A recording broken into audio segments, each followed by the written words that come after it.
വിവാഹമോചിതരായ ഗായികമാരെ കുറിച്ചുള്ളൊരു വീഡിയോയാണിത്. നോക്കാം അതിലാരൊക്കെയാണ് വരുന്നത്. അതിലാദ്യമായിട്ട് റിമി ടോമി. റിമി ടോമി വിവാഹമോചിതയായിട്ടുള്ള ഒരു പാട്ടുകാരിയാണ്. അവർ വിവാഹം കഴിക്കുന്നത് 2008-ലാണ്. 2019 വിവാഹമോചിതയായി. റോയ്സ് കിഴക്കൂടൻ എന്ന് പറഞ്ഞ ഒരാളെയാണ് വിവാഹം കഴിച്ചത്. അദ്ദേഹം റിമി ടോമിയായിട്ട് പിരിഞ്ഞ ശേഷം സോണിയ എന്ന് പറഞ്ഞൊരു പെൺകുട്ടിയെ കല്യാണം കഴിച്ചു. സുഖമായിട്ട് ജീവിക്കുന്നു.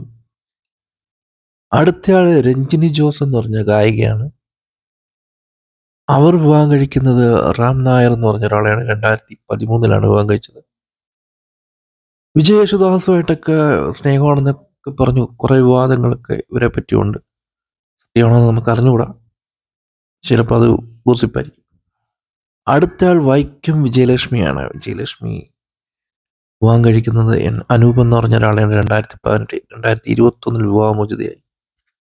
അമൃത സുരേഷ് വിവാഹം കഴിക്കുന്നത് നടൻ ബാലയാണ്. 2019 വിവാഹമോചിതയായി. പിന്നെ ഗോപി സുന്ദറുമായിട്ട് വിവാഹം കഴിഞ്ഞെന്നൊക്കെ കേൾക്കുന്നു. പക്ഷെ അണ്ണൻ ഇവരെ വിട്ടുപോയി. അടുത്തയാൾ മഞ്ജരിയാണ്. മഞ്ജരി വിവാഹം കഴിക്കുന്നത് വിവേക് പ്രസാദ് എന്ന് പറഞ്ഞ ഒരാളെയാണ്. 2009-ലാണ്. അതിനുശേഷം ജിറിനെ 2022 വിവാഹം കഴിച്ചു.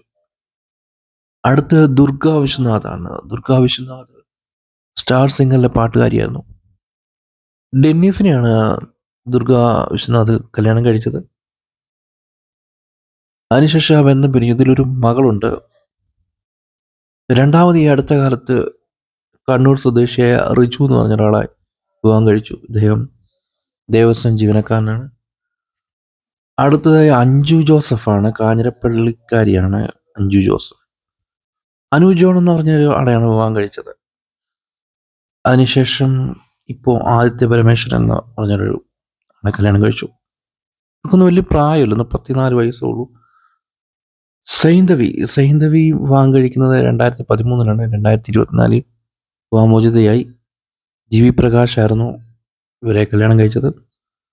ഇവരും വിവാഹമോചിതയായി. നല്ല പാട്ടുകാരിയാണ്.